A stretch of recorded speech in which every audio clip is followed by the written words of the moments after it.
What's up guys, I am Shitanshu from Dream Abroad, and in this video we're going to talk about money. Yes, we're going to talk about proof of funds if you want to apply for the Canadian PR. Canada has updated the amount, so we'll talk about that. We also will talk about the skyrocketing Canadian dollar.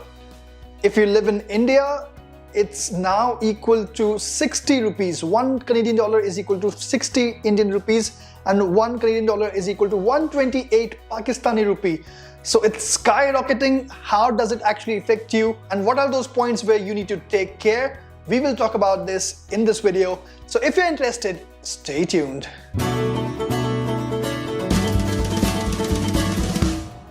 So guys, this week Canada has updated the amount for proof of funds. They've increased it marginally, so it's not a reason to worry, but you need to take care of few points.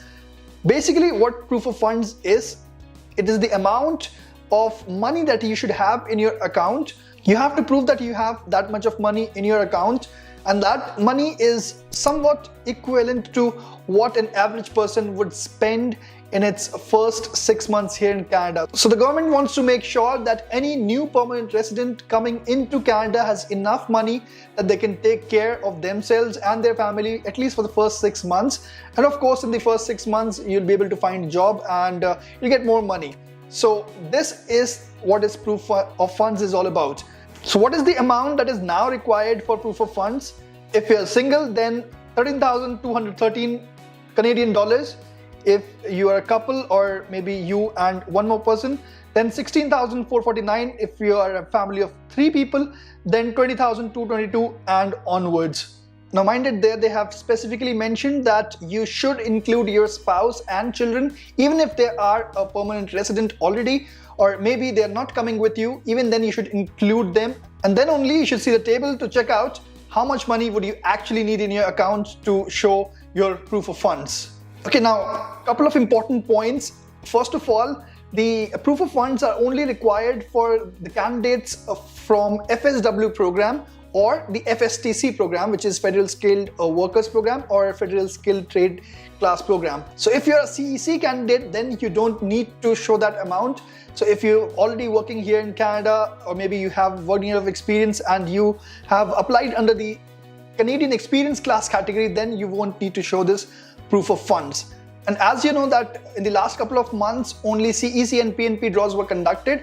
So PNP is mostly a part of the FSW program. So all those CEC candidates don't need to worry about this update, but all those people who might have got the ITA in the last couple of months and they haven't submitted their application, you need to update your profile, express entry profile, before 15th of July.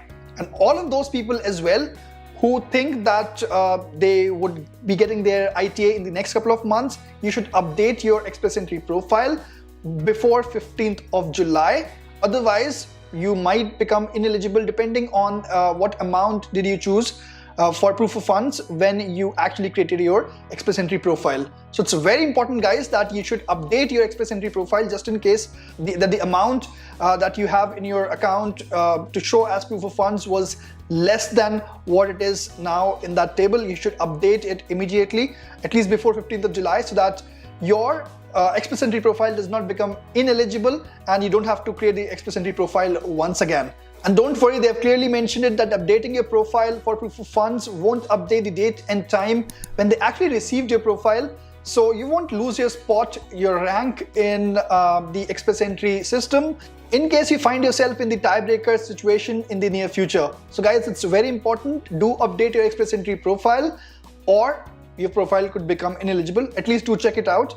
If you have updated it correctly, then it's totally fine. If not, then make sure that it should be above the minimum threshold that is now mentioned in the proof of funds table. I'll also provide a link in the description box below so that you can check it out. Okay, now all of those people who have already submitted your application, maybe you received your AOR, or in a different stage after submitting your application, you didn't need to worry at all. There's no need to worry because your proof of funds would be required as per the time when you submitted your application. So this update won't be applicable for you. Okay, I know that you would have all sorts of questions about proof of funds, that what if we don't have that amount? how can you actually take it from your parents, how can you actually prove about your fixed deposit or a provident fund. I have already discussed those questions in the previous videos. I'll provide the link in the description box below. You can check it out. Okay, now talking about the very crucial point that I wanted to talk about since a long time, actually a couple of months, about the skyrocketing Canadian dollar value. So back in 2017, when I came to Canada, or rather I submitted my application, the Canadian dollar was equivalent to around 50 Indian rupees, or even less than that.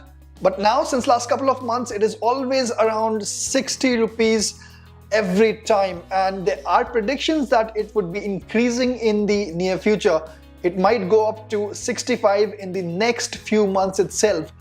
And also, all of those who are there in Pakistan, in March 2020, the value of Canadian dollar was around 110 Pakistani rupees, but now it's around 130 Pakistani rupees. So the value of Canadian dollar has become very strong, and it is a problem definitely for all of those people who are there in India and they want to immigrate to Canada as a permanent resident, because now they would be spending even more money in the process, and also they need to prove that they have more money in their account because of these updates in the proof of funds and also the higher value of the Canadian dollar. So when I immigrated to Canada as a permanent resident in 2017 as a single person, the amount required for proof of funds was also lesser, and as I told you, the exchange rate for one Canadian dollar was less than 50 Indian rupees. Which means that I just had to prove that I had around 6 lakh rupees in my account. But now, with the current scenario, with the increased exchange rate and also the higher proof of funds that is required now, you need to prove that you have around 8 lakh rupees, which is an increase of 2 lakh rupees, decent amount of increase. And obviously, apart from that, if you're a family of 2 people, then you need to prove that you have around 10 lakh rupees, and if you're a family of 3 people, then you need to prove that you have more than 12 lakh rupees. Now, the financial predictions are that the Canadian dollar would get even more stronger. So I would suggest that you should have more money in your account. At least you should plan that way. You should multiply the current amount of the proof of funds with something around, let's say, 62 or 63 or maybe 65 if you can, so that you play safe. You're totally fine for the next couple of months or maybe next 1 year. Even if the exchange rate goes even higher, you are totally fine. At least you should plan it that way. And also you should plan for all the expenses that you have to do in the immigration process and after that, after immigrating to Canada as well. So that's it, guys. That's it for this video. If you like the video, if you like the content, if you think it was helpful, please click the thumbs up button. If you have any questions, any queries, please put it down in the comment section below. I'll try my best to help you out. And also, if you haven't subscribed to the channel yet, guys, subscribing is very important. It's free of cost. Just go and click that subscribe button. Thanks a lot for watching this video.